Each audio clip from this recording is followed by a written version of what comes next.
A very warm welcome to each one of you present here. Today it is a very proud moment for all the Indians as we are observing the National Constitution Day, the National Law Day and Samvidhan Divas. It is the day when we adopted Constitution in 1949. It was enforced on 26 January 1950. It is since 2015 that we are observing the Constitution Day every year on 26 November. It is in a way to pay our tributes to the founder, the chairman of the Constitution, the father of the Indian Constitution, B.R. Ambedkar. And then it is also to create awareness for the Constitution, for the fundamental rights that we all know about it. To begin with, I would invite Hina to read out the preamble so that we know about it. But I want all of you to repeat it, but with your mics off. Yes, Hina ma'am. Good afternoon, principal ma'am and all my teachers. Ma'am, are you sharing the screen? Yes. Okay. Just on your video. I have on. Can't see the screen. Yeah. Rita, it is not visible. The preamble, you share the preamble. क्या? The pic of the preamble. Preamble Yeah. it is there ना? ये तो shift क्या? But I can't see it on the screen. एक Screen minute आ पर नहीं है जाओ. मैम. मैं पिन करूँ क्या? पिन करूँ? Yes ma'am. Can you see आप it? करो. एक मिनट. हाँ कर रहे हो मैं. करो. पुष्पा करो. हाँ Yes. कर रहे हो. अरे कर रहे हैं ना. हाँ. अरे ये कर रहे क्यों नहीं हो रहे? तुम डेस्कटॉप शेयर कर रही हो? नहीं आप करो. एक मिनट. हाँ डेस्कटॉप तो शेयर. नहीं दूसरे मोबाइल में भी करो. ये क्यों नहीं हो रहा? ये तो इसमें है. नहीं, दिख रहा अभी दिख रहा Yes Can ma'am. you see it? वो तो इसका है दूसरे का. मानवी प्रेजेंट किया. है. चले. Read that. हाँ? Let him read that. कुछ भी पढ़ो. The Constitution of India, Preamble. We, the people of. Why this is not? Sorry ma'am. You are not sharing your desktop. Someone was desktop calling. Share किया था तुमने? हाँ. The Constitution of India, नहीं, Preamble. We, the people of India, having solemnly करो ना resolved अरे to फिर वो सब constitute India पूरा वीडियो into a पहले वाला भी नहीं आ रहा था। socialist, पहले से तो secular, करो तो। democratic republic, and to secure to all its citizens justice, social, ये वाला नहीं शेयर हुआ. economic, ये and तो पहले political से किया हुआ था आपसे. liberty of thought, expression, belief, faith, and worship, equality of status and of opportunity, and to promote among them all fraternity, assuring the dignity of the individual and the unity and integrity of the nation. In our Constituent Assembly, this Yeah, abhi na. 26th of November 1949, do hereby adopt, enact, and give to ourselves this Constitution. Jai Hind. जय Hind.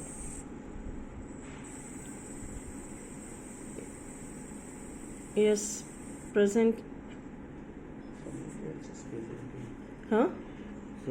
Hello, Rita ma'am. Yeah, just a I'm second. here with Vijay first. Huh? Hope I'm unable to Just- connect. just a- screen पे करो. अभी just a आएगा. second. अभी- हाँ अभी देखो. इस पे क्लिक करो तो आएगा. Now they can see. अभी इसको ऊपर नीचे कर, देखिए Can you see it now? देखो ये आएगा, यहाँ देखो हिंदी वाला करना, लो आ गया। ना नहीं अरे दिख रहा है ना, दिख रहा है कि नहीं? हाँ इसको कर नहीं यार, देखो हिंदी वाला दिख रहा है ये क्लिक कर, शेयर करूँ ना पहले। ना, शेयर कर। Can you see it now? ये यस मैम हाँ, अभी पढ़ो इसको, अभी को दिखाई दे रहा है। अभी दिखाई Yes, दे रहा yes. है? Yes Rita, Yes, can you see it? Yes. हाँ, अभी हिंदी वाला यस, तुमने शेयर ही नहीं किया, यो, स्क्रीन नहीं शेयर किया। वो पहले से कर रहे थे तो मुझे लगा हो रहा है। यस, थैंक यू हीना। ये प्रेजेंटिंग थोड़ा बंद कर देंगे। इसको छोड़ दो, ये पढ़ो ना तुम, नहीं वो ठीक है, एक मिनट रुको तो। और तुम स्टॉप प्रेजेंटिंग करेंगे तो चला जाएगा। नहीं नहीं, ये जो प्रेजेंटिंग आ रही है, अच्छा आई एम प्रेजेंट, ओके। पढ़ो। Yes, the preamble is in two languages, English as well as Hindi. So I will just read out the Hindi version of it, क्योंकि हिंदी का आजकल या अभी हमें हिंदी पर ज़्यादा जोर देना है। हम भारत के लोग भारत को एक संपूर्ण प्रभुत्व संपन्न समाजवादी पंथ निरपेक्ष लोकतांत्रात्मक गणराज्य बनाने के लिए तथा उसके समस्त नागरिकों को सामाजिक, आर्थिक और राजनीतिक न्याय, विचार, अभिव्यक्ति, विश्वास, धर्म और उपासना की स्वतंत्रता, प्रतिष्ठा और अवसर की समता प्राप्त करने के लिए तथा उन सब में व्यक्ति की गरिमा और राष्ट्र की एकता और अखंडता सुनिश्चित करने के लिए बंधुता बढ़ाने के लिए दृढ़ संकल्प होकर अपनी इस संविधान सभा में आज तारीख 26 नवंबर ये 1949 को एत द्वारा इस संविधान का अंगीकृत, अधिनियमित और आत्मार्पित करते हैं। जय Hind.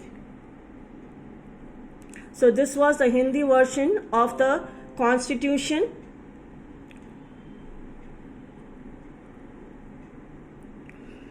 Now I request Manoj sir to give a speech on our Constitution. Manoj sir. Thank you, madam. Thank you. Respected principal madam and dear teachers, good afternoon to all. हम सभी जानते हैं कि हमारा जो संविधान है, मैडम मेरे आवाज आ रहा है ना? हाँ आ रहा आवाज। हाँ,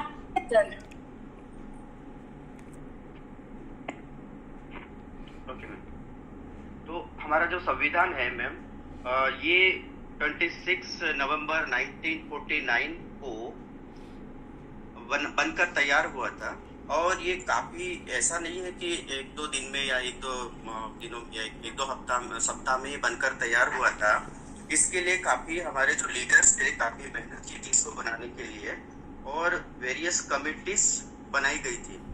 और इसका जो है कि अब आपको लगता होगा कि 26 नवंबर को जब ये संविधान बनकर तैयार हुआ था, फिर इसी दिन इसको लागू क्यों नहीं किया गया था?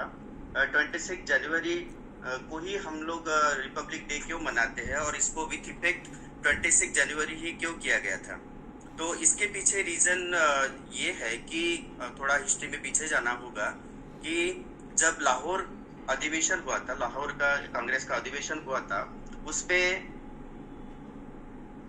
जो प्रेसिडेंट थे वो जवाहरलाल नेहरू थे। और ये सिग्निफिकेंट टाइम था क्योंकि यहाँ से कांग्रेस का जो लीडरशिप है वो एक यंग जनरेशन के पास जा रहा था। और यहाँ पे ये जो लाहौर अधिवेशन था, इसमें फर्स्ट टाइम जो है पूर्ण स्वराज का प्रस्ताव एक तो पारित हुआ था, कंप्लीट इंडिपेंडेंस, है ना। इसके पहले क्या हुआ था कि साइमन कमीशन आया था और साइमन कमीशन जो है वो एक तो पूरे देश भर में काफी उसका विरोध हो रहा था। और वो क्या बात कर रहे थे कि उसका विरोध क्यों हो रहा था, क्योंकि उसमें सभी जो मेंबर्स थे वो ब्रिटिश सिटीजन्स थे, ब्रिटिश नागरिक थे। एक भी इंडियन, इतने बड़े देश के लिए एक भी इंडियन नहीं था। और ये जो कमीशन आया था इंडिया की सिचुएशन को रिव्यू करने के लिए, क्या रूल्स रेगुलेशन में सुधार कर सकते हैं। और उन्होंने एक बात कही थी कि हम इंडिया को एक डोमिनियन स्टेटस देंगे। लेकिन जब 1929 का कांग्रेस अधिवेशन होता है लाहौर में, वहां पे ये कंप्लीट इंडिपेंडेंस का एक इम्पोर्टेंट रेजोल्यूशन पास करते हैं। और इसी के साथ साथ यहाँ पे एक डिक्लेरेशन होता है कि हम नेक्स्ट ईयर से 26 जनवरी को, यानी ये जो अधिवेशन था 1929 को होता दिसंबर में, और अगले जनवरी से मतलब 26 जनवरी 1930 से हम लोग हर साल इंडिपेंडेंस डे मनाया करेंगे। तो ये जो इंडिपेंडेंस डे मनाते थे 26 जनवरी को 1930 ऑनवर्ड से, तो इसी दिन को ध्यान में रखते हुए 26 जनवरी का डे विथ इफेक्ट करने के लिए संविधान को चुना गया था। तो इसीलिए हम लोग 26 जनवरी को रिपब्लिक डे मनाते हैं, क्योंकि हमारा संविधान जो है इस दिन को लागू किया गया था। अब बात करते हैं कि ये संविधान बनाने के लिए जो है डायरेक्ट जो है इलेक्शन नहीं हुआ था, ये इनडायरेक्ट इलेक्शन हुआ था। और उसमें जो रिप्रेजेंटेटिव थे, पहले तो 389 रिप्रेजेंटेटिव थे बनाने थे। और उसमें काफी आपको पता होगा कि अलग अलग पार्ट थे, प्रिंसली स्टेट्स थे, कुछ ब्रिटिश कंट्रोल स्टेट थी। तो उसके बाद क्या होता है कि ये जो इलेक्शन होना था, ये किसके सिफारिश पर होना था? कैबिनेट मिशन के सिफारिश पर। कैबिनेट मिशन आया था, जैसे आपको पता होगा 1942 में क्रिप्स मिशन आया था। और क्रिप्स मिशन के बाद क्रिप्स मिशन भी फेल हो जाता है, क्योंकि उसी के बाद क्विट इंडिया मूवमेंट स्टार्ट हो जाता है। और जैसे कि आपको पता होगा कि क्रिप्स मिशन को गांधी जी क्या कहते हैं, पोस्ट डेटेड चेक। और जवाहरलाल नेहरू जी उसमें और एक लाइन जोड़ देते हैं कि ऐसा चेक जिसका बैंक दिवालिया हो गया है ना। और दिवालिया होने का कहने का मतलब था क्योंकि वैसे भी ब्रिटेन की हालत खराब थी। और उसमें भी प्रोमिसेस ही थे। 1942 के जो मिशन था वो भी सिर्फ प्रोमिसेस ही कर रहे थे, कोई ऐसी पक्की बात नहीं थी कि हम इंडिपेंडेंस दे ही देंगे आफ्टर सेकंड वर्ल्ड वॉर। तो फिर कैबिनेट मिशन आता है 1946 में, और इस कैबिनेट मिशन के सिफारिश पर, रिकमेंडेशन पर एक कॉन्स्टिट्यूएंट असेंबली बनाई जानी थी, और जिसमें कि सभी प्रकार के मेंबर रहेंगे। और उसका जो रिप्रेजेंटेटिव्स रहेंगे वो 10 लाख पर एक रिप्रेजेंटेटिव रहेंगे, 1 मिलियन to 1। ठीक है, तो ऐसा एक रेशो रखते हैं। और उसका जो इलेक्शन वो इनडायरेक्टली होता है, मतलब स्टेट असेंबली या प्रोविंसेस को अपने रिप्रेजेंटेटिव भेजना होता है। 389 पहले ये नंबर रहता है, बाद में मुस्लिम लीग अपने पार्टीशन के कारण, पाकिस्तान के डिमांड के कारण इसमें से हट जाती है। तो इसके मेंबर कम होकर इसके जो मेंबर रह जाते हैं वो रह जाते हैं 299। अब ये 299 जो असेंबली के मेंबर है, इनकी फर्स्ट जो मीटिंग है वो स्टार्ट होती है 9 दिसंबर 1946 को। तो 9 दिसंबर 1946 से इनका वर्क स्टार्ट होता है। और 11 दिसंबर को सबसे पहले जो ऑब्जेक्टिव जो रिजोल्यूशन होता है, जो उद्देश्य प्रस्ताव या आप जिसे जो हमारा जो प्रियम्बल की जो बातें हैं मेन वही सेम बातें जो है वो जो ऑब्जेक्टिव रिजोल्यूशन है उसमें रखी जाती है। तो 11 दिसंबर से प्रोसीडिंग स्टार्ट होती है, और ये प्रोसीडिंग्स चलती है। डिबेट, डिस्कशन, जोरदार बहस होती है। हर एक क्लॉज को पढ़ा जाता है, उस पर डिबेट डिस्कस होता है। और आज के जैसी डिबेट नहीं, बल्कि लोगों का ओपिनियन भी लिया जाता था। और इस तरह से ये प्रोसीडिंग चलती है 2 वर्ष 11 माह 18 दिन तक, यानी 9 दिसंबर से ये स्टार्ट होता है और 26 नवंबर को इनकी लास्ट मीटिंग होती है।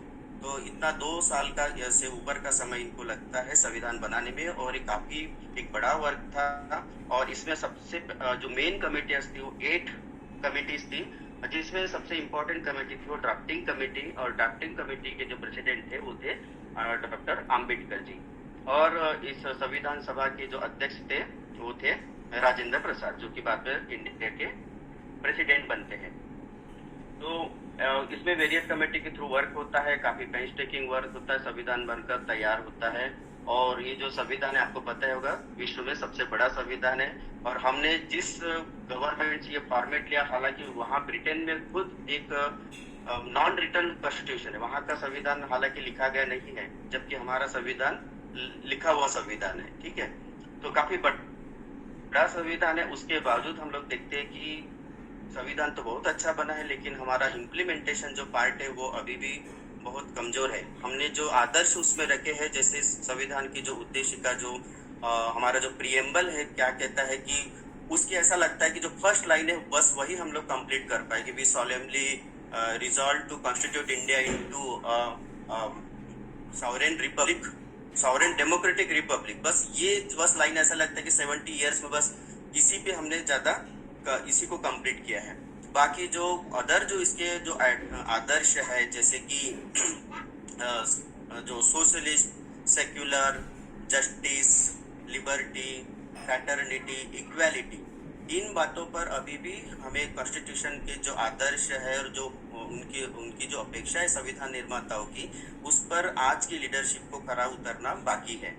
तो बहुत सारी समस्या है, इस पर काफी केवल हमारे लीडरशिप को नहीं हम बल्कि हमारे नागरिकों को भी इसमें सोचना होगा कि क्यों हम संविधान के आदर्शों को अभी तक के इम्प्लीमेंट नहीं कर पाए, क्योंकि अभी भी हम देखते हैं कि सब तरफ जो इकोनॉमिक इक्वालिटी है, सोशल जस्टिस अभी भी पूरी तरह से प्रिवेल नहीं है ना। और काफी सारे आपको ऐसी बातें दिखाई देती होगी कि ऐसा लगता होगी कि हम इंडिपेंडेंट है कि नहीं। अभी भी कई सारी ऐसी बातें हैं, जातिवाद है, हिंदू मुस्लिम दंगे हैं।